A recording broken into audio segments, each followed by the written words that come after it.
The government's involvement in big tech censorship is one of the worst civil liberties violations I think this country has ever seen. When the Biden administration started to censor, you can actually see the impressions fall all the way back down to levels that were even below where I had basically any following. This was an action of the administrative state rather than the private action of the social media companies. You start messing with the public square and ensuring or trying to decide what's true, and you are undermining the very process, the only process that we have to find truth.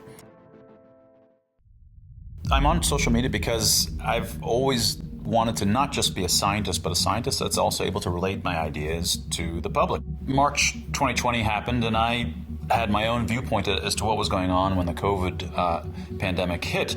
What I saw happening was a lot of collective hysteria, overreaction to the data, misunderstandings of the data. And it was his belief that COVID was not nearly as deadly as people thought, and that the harms of lockdowns and other interventions were greater than the benefits. I became part of an early group of some of the early folks that were yelling about this. It was clear by 2021 that we were being censored for pushing back on the mainstream narrative.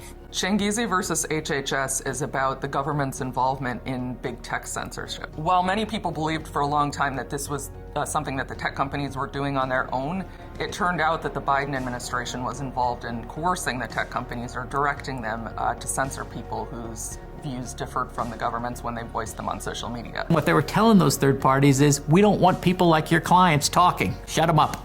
On Twitter alone, I have 5 different cases of permanent suspensions.